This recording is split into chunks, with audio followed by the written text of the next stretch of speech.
ಅಲ್ಲ ಏನಾಗುತ್ತೆ ಗೊತ್ತಾ, ಎಲ್ಲದಕ್ಕೂ ಅದರದೇ ಆದ ರೂಲ್ಸ್ ಇರುತ್ತೆ. ಈಗ ನನಗೆ ವಚನ ಮಾಂಗಲ್ಯ ಗೊತ್ತು, ನನಗೆ ಮಂತ್ರ ಮಾಂಗಲ್ಯ ಗೊತ್ತು, ಎಲ್ಲದಕ್ಕೂ ಅದರದೇ ಆದ ಒಂದು ರೂಲ್ಸ್ ಇರುತ್ತಲ್ವ. ನಾವು ಅದನ್ನ ಫಾಲೋ ಮಾಡ್ಬೇಕು, ಅದನ್ನ ರೆಸ್ಪೆಕ್ಟ್ ಮಾಡ್ಬೇಕು. ಕಂಪ್ಲೀಟ್ ಆಗಿ ಅದನ್ನ ಫಾಲೋ ಮಾಡೋಕ್ಕಾದ್ರೆ ಮಾತ್ರ ಅದನ್ನ ನಾವು ಕೈಗೆತ್ಕೋಬೇಕು. ಇವಾಗ ಮಂತ್ರ ಮಾಂಗಲ್ಯ ಅಂತಿದಂಗೆ ಇಷ್ಟೇ ಜನ ಇರಬೇಕು ಅಂತ ಇರುತ್ತಲ್ವ, ಅಷ್ಟು ಜನ ಬಿಟ್ಟು ಇನ್ನ ಬೇರೆಯವರು ಅಂದ್ರೆ ಅದನ್ನ ಮೀರಿ ಜಾಸ್ತಿ ಜನ ಸೇರಬಾರ್ದು, ಅದೆಲ್ಲ ರೂಲ್ಸ್ ಇರುತ್ತಲ್ಲ. ಬಟ್ ಹಂಗಾಗಲ್ಲ. ನಾನು ಮದುವೆ ಅಂತ ಹೇಳಿ ನಾನು ಹಂಗೆ ಮಂತ್ರ ಮಾಂಗಲ್ಯ ಆಗ್ತೀನಿ ಅಂತ ಹೋಗಿ ನಿಂತರೂ 1,000-2,000 ಜನ ಬರ್ತಾರಲ್ಲ, ಅದಕ್ಕೆ ನಾನು ಆನ್ಸರೇಬಲ್. ಸೊ ಐ ಥಿಂಕ್ ಅದೆಲ್ಲದರ ಪ್ರಕಾರ ಬದುಕೋಣ ಬಿಡಿ, ಅದನ್ನ ಬದುಕಲ್ಲಿ ಅಳವಡಿಸ್ಕೊಳ್ಳೋಣ. ಅಂಡ್ ಸೆಲೆಬ್ರೇಷನ್ ಅಂತ ಬಂದಾಗ ಇಟ್ಸ್ ಓಕೆ ಟು ಸೆಲೆಬ್ರೇಟ್. ನಾನು ಹೇಳ್ದಲ್ಲ, ನನ್ನ ಬಳಗ ದೊಡ್ಡದು, ಅವರೆಲ್ಲರೂ ಬರಬೇಕು, ಅವರೆಲ್ಲರೂ ಆಶೀರ್ವಾದ ಮಾಡಬೇಕು, ಅವರೆಲ್ಲರೂ ಸೆಲೆಬ್ರೇಟ್ ಮಾಡಬೇಕು ಅನ್ನೋದು ನನ್ನ ಆಸೆ.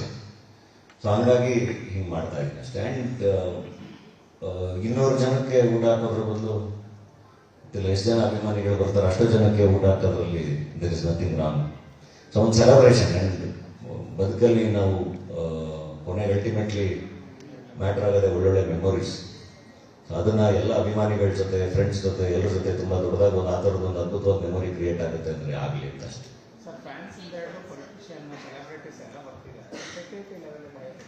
ಇಲ್ಲ, ಎಲ್ಲ ಪ್ಲಾನ್ ಆಗಿದೆ ಸರ್. ಅದಕ್ಕೇನೆ ಅಂದ್ರೆ ಇಡೀ ಆ ಲೇಔಟ್ ಪ್ಲಾನ್ ಎಲ್ಲದನ್ನು ಮೈಸೂರಲ್ಲೇ ಒಂದ್ಸರಿ ಎಲ್ಲರೂ ಎಕ್ಸ್ಪ್ಲೈನ್ ಮಾಡ್ತೀವಿ ಕಂಪ್ಲೀಟ್ ಆಗಿ. ಅಭಿಮಾನಿಗಳಿಗೇನೆ ಈಗ ಅವ್ರಿಗೆ ಈಸಿ ಆಗ್ಲಿ ಅಂತಾನೆ, ಈಗ ಫಾರ್ ಎಕ್ಸಾಂಪಲ್ ಅವ್ರಿಗೆ ಅಂತಾನೆ ವಿದ್ಯಾಪತಿ ದ್ವಾರ ಅಂತ ಒಂದು ಕ್ರಿಯೇಟ್ ಮಾಡ್ತಾ ಇದೀವಿ. ಸೊ ಅವರು ವಿದ್ಯಾಪತಿ ದ್ವಾರದಿಂದ ಬಂದ್ರೆ ಅವ್ರು ಆರಾಮಾಗಿ ಸ್ಟೇಜ್ ಹತ್ರದವರೆಗೂ ಬಂದು ನೋಡಿಕೊಂಡು ವಿಶ್ ಮಾಡಿ ಅವರು ಊಟಕ್ಕೆ ಹೋಗಿ ಊಟ ಮಾಡ್ಕೊಂಡು ಮತ್ತೆ ಅವರು ಆಚೆ ಹೋಗ್ಬೋದು. ಸೊ ಅಭಿಮಾನಿಗಳಿಗೆ ಒಂದೊಂದು ವ್ಯವಸ್ಥೆ ಇದ್ದೇ ಇದೆ.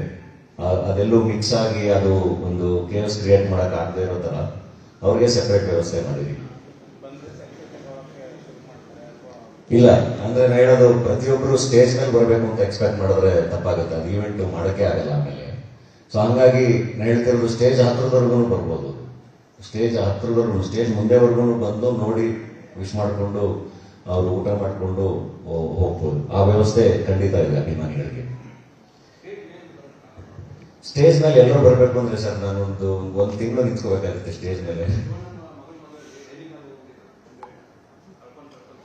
ಇಲ್ಲ, ಸ್ಟೇಜ್ ಮೇಲೆ ನಾನು ಹೇಳ್ತಿರೋದು ಅಭಿಮಾನಿಗಳಿಗೆ ನನ್ನ ಪ್ರೀತಿಯ ರಿಕ್ವೆಸ್ಟ್ ಅದು. ನಾನು ಎಲ್ಲೇ ಸಿಕ್ಕರು, ಯಾವಾಗ ಸಿಕ್ಕರು ತುಂಬಾ ಪ್ರೀತಿಯಿಂದ ನನ್ನ ಆದಷ್ಟು ಫೋಟೋ ತಗೊಂಡೇ ಬರ್ತೀನಿ. ಈಗ ಮದುವೆ ಅಂತ ಬಂದಾಗ ಎಲ್ಲರೂ ಬಂದು ನಾವು ಸ್ಟೇಜ್ ಮೇಲೆ ಬರಬೇಕು, ಸ್ಟೇಜ್ ಮೇಲೆ ವಿಶ್ ಮಾಡಬೇಕು, ಫೋಟೋ ತಗೋಬೇಕು ಅಂದ್ರೆ ಅದು ನನ್ನ ಈವೆಂಟ್ ನ ಮಾಡಕ್ಕೆ ಕಷ್ಟ ಆಗ್ಬಿಡುತ್ತೆ. ಸೊ ಹಂಗಾಗಿ ಅವ್ರಿಗೆ ಸಪರೇಟ್ ವ್ಯವಸ್ಥೆ ಇರುತ್ತೆ. ವಿದ್ಯಾಪತಿ ದ್ವಾರ ಅಂತ ಇರುತ್ತೆ, ಅವ್ರ ಎಕ್ಸಿಬಿಷನ್ ಗ್ರೌಂಡ್ಸ್ ಎಲ್ಲರಿಗೂ ಗೊತ್ತು, ಮೈಸೂರು ಎಕ್ಸಿಬಿಷನ್ ಗ್ರೌಂಡ್ಸ್ ತುಂಬಾ ದೊಡ್ಡದಿದೆ. ಸೊ ಅಭಿಮಾನಿಗಳಿಗೆ ಕೂತ್ಕೊಳ್ಳೋಕ್ಕೂ ಕೂಡ ವ್ಯವಸ್ಥೆ ಇದೆ, ಕೂತ್ಕೊಂಡು ನೋಡೋಕ್ಕೂ ವ್ಯವಸ್ಥೆ ಇದೆ, ಅವರು ಕ್ಯೂ ಅಲ್ಲಿ ಪಾಸ್ ಆಗೋಕ್ಕೂ ವ್ಯವಸ್ಥೆ ಇದೆ, ಅವ್ರಿಗೆ ಸಪರೇಟ್ ಊಟದ ವ್ಯವಸ್ಥೆ ಇದೆ, ಅದೆಲ್ಲದನ್ನು ಇದೆ. ದಯವಿಟ್ಟು ಅವ್ರು ಆ ಲೈನನ್ನ ಫಾಲೋ ಮಾಡಬೇಕು ಅಂತ ರಿಕ್ವೆಸ್ಟ್ ಮಾಡ್ತೀನಿ.